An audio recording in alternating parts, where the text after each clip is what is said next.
Welcome to this video and brief overview comparing two medium-sized bounty ships and hopefully helping you decide on which might be right for you. The two ships I'm going to compare are the Cutlass Blue and the new RSI Zeus MKII MR variant. Both are capable bounty ships, so let's go ahead and begin with looking at the specs.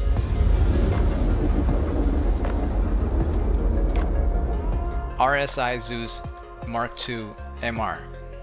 Considered a medium-sized ship, up to 3 crew members, 2 size 4 pilot weapons, 2 remote turrets with 2 size 3 weapons, 2 medium fuel intakes, a medium quantum fuel tank, 2 size 2 power plants, 2 size 2 coolers, 3 size 2 shields, 10 maneuvering thrusters, and 16 SCU of cargo. Cutlass Blue. Considered to be a medium-sized ship, up to 3 crew members, 4 size 3 pilot weapons, a single man turret with 2 size 3 weapons, a medium quantum fuel tank, a single size 2 power plant, 2 size 2 coolers, a single size 2 shield, 26 maneuvering thrusters, and 12 SCU of cargo. Immediately after looking at these specs, my reaction was on par with everyone else's initial take, which is that the RSI Zeus MR simply outclasses the Cutlass Blue in almost every category. But thinking about what CIG is trying to accomplish with Star Citizen, in that there is no one meta ship or loadout to simply be the best in its category, I'm going to try to look at it from the perspective of why someone may choose a Cutlass Blue over the Zeus MR. The Cutlass Blue does come with 8 stasis pods for catching criminals. You would be able to pursue bounties for a longer period before having to return them in at a station. I'm unsure how many pods the Zeus MR will be able to handle, with the interior image only showing 2 pods, but rumored to be stackable.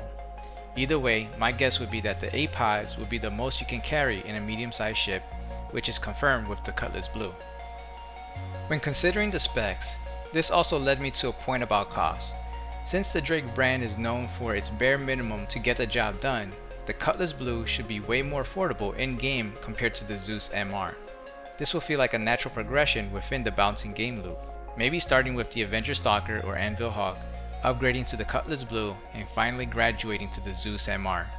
Allowing players to work their way up in-game, making the Cutlass Blue more affordable, gives you more options as a player on what to prioritize.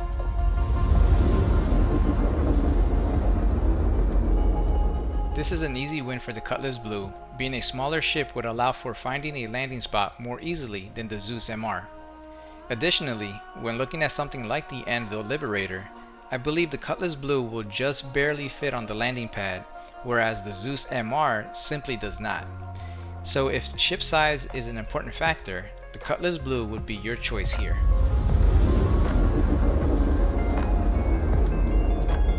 Both ships are similar in having 3 entry access points. The Zeus MR uses a ladder as a main entrance with additional access from the cargo bay and docking port. The Cutlass Blue has 2 docking ports on both sides of the ship, including a cargo bay door ramp. When accessing the ship from the ground, the Zeus MR would have a clear advantage here, giving you 2 options for entry. However, when it comes to docking, the Cutlass Blue is accessible on either side, giving you more flexibility. I'm still going Zeus here since the likelihood is entry from the ground and having 2 entry access points.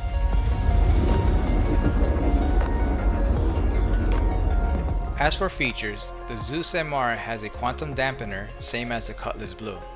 However, the Zeus MR also comes with EMP capabilities, giving you another tool for disabling ships. I would assume it's the same EMP and QED setup that the RSI Scorpius variant comes with. It may also be possible that the RSI Zeus will keep the same functionality where the co-pilot would have to control the quantum dampener and EMP and not the pilot, like in the Cutlass Blue. Along with this, the Zeus MR has an additional turret. Both turrets on the Zeus MR are remotely controlled, which should be able to be controlled later on by AI blades in the future, leaving the crew members available to participate in other ship duties such as engineering. The Zeus MR does have a complete armory containing what looks to be gun racks with suit lockers as well. The Cutlass Blue, like the base model, comes with 4 gun racks, but also has an additional set of gun racks in the same room with the pods.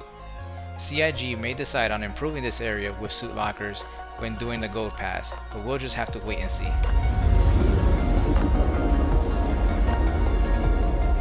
As mentioned in some of my previous videos, the Zeus MKII has a great interior layout. With every ship CIG releases, they seem to get better and better with understanding the importance of ship layout, not only for us players, but for the future of gameplay of NPCs walking around in our ship. That's not to say that the Cutlass Blue has a bad design. It's definitely on brand with Drake's ship design and provides the bare minimum but everything you need to get the job done.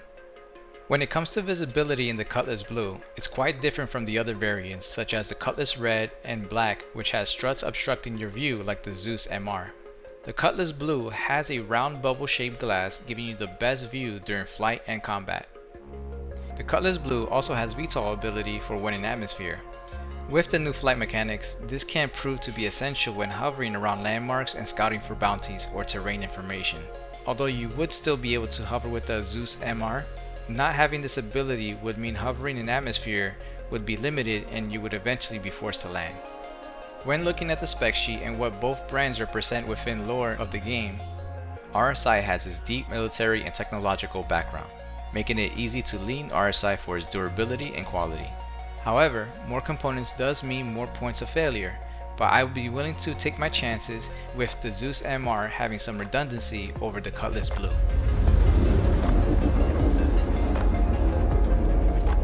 To conclude, in my opinion, the biggest deciding factors between these two ships would be cost and ship size. This, along with what you currently or plan to have in your fleet, would impact your decision. We would have to wait and see how CIG plans on balancing ships in different categories to make these decisions more intentional when choosing a ship. At the moment, the Zeus MR will most likely be the chosen ship among the two for most players. Hopefully you've enjoyed this video and felt I provided enough information when going over these two bounty ships. If so, please leave a like for the video and let me know what you think in the comments. Thanks for watching.